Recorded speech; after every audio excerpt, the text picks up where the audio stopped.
In 1939, as Europe teetered on the edge of war, a young man boarded a ship to America. His name was William Patrick Hitler, and his last name carried a curse. He was Adolf Hitler's nephew. Yes, that Hitler. William was the son of Alois Hitler Jr., Adolf's half-brother, and an Irish woman named Bridget Dowling. Born in Liverpool, England, in 1911, William grew up far from the political storms of Germany. But that name, Hitler, followed him everywhere. As a child, he was mocked for it. As an adult, it would define his destiny. By the 1930s, William had become a restless young man. He worked as a car salesman, a bank clerk, even a London desk worker, never quite settling. But when his infamous uncle rose to power in Germany, William saw an opportunity. He traveled to Berlin in 1933, hoping that the family connection might open doors. He expected favors, introductions, perhaps a position in the new regime. After all, he was family.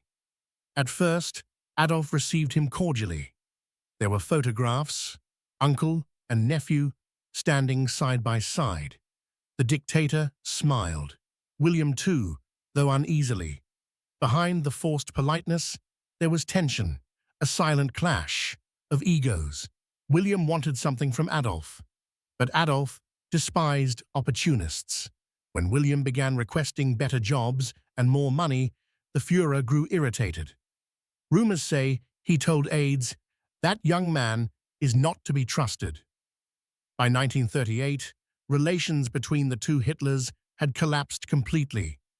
William fled Germany, and soon after began giving lectures across America, titled, "Why I Hate My Uncle." Audiences couldn't believe it.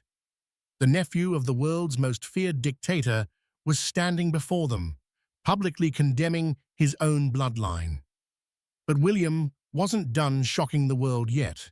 As Europe exploded into war, he would soon make a decision that would rewrite history. He would take up arms, not for Germany, but against it. By the time World War II erupted in 1939, William Patrick Hitler was trapped between two worlds. He was neither fully British nor German. And now, both sides hated him. To the Nazis, he was a traitor, a publicity stain on their precious image of racial purity. To many in the West, he was suspect, the nephew of the man leading the enemy army. But William had made up his mind. He wasn't going to hide from his name. He was going to redeem it.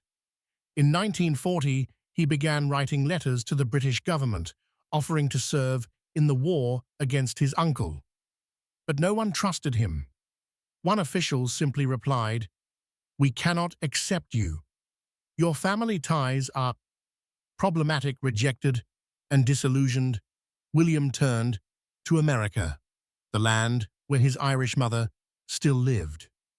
He and his mother, Bridget Dowling, settled quietly in New York. But William wasn't content to just watch from the sidelines. He wanted to fight.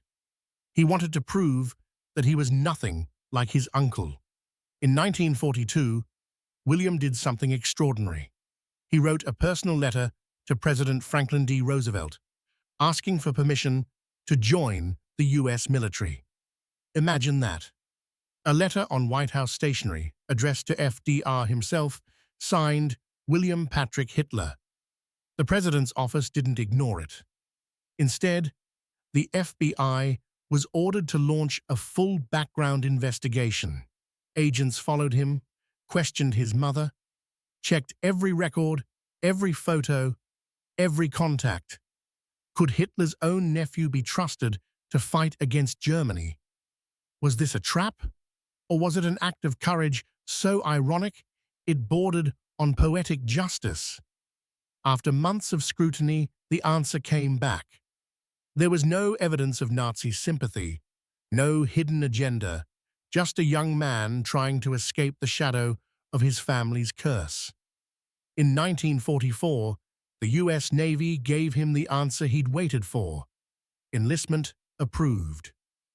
When William put on that Navy uniform, the irony was staggering. Hitler's nephew serving under the Stars and Stripes to fight against the Third Reich. It wasn't just a statement, it was revenge, quiet, personal, and profound. When William Patrick Hitler reported for duty in 1944, every man in his unit stopped what they were doing the moment they heard his name. "Hitler?" one sailor asked. "As in the Hitler?" William didn't flinch. He'd been asked that his entire life, but now it carried a heavier weight. The world was at war because of that name.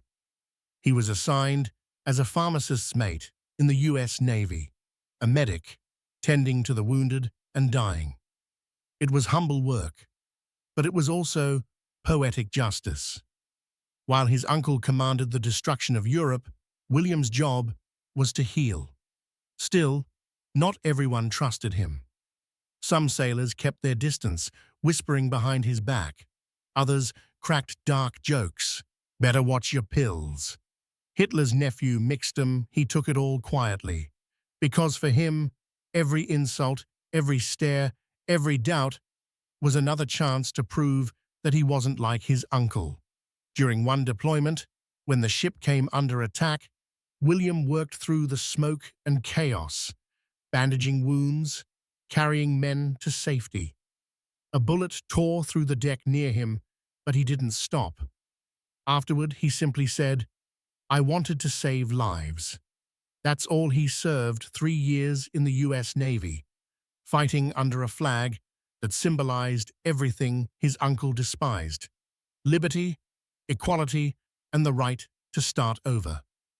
When the war ended in 1945, William didn't celebrate in the streets like everyone else.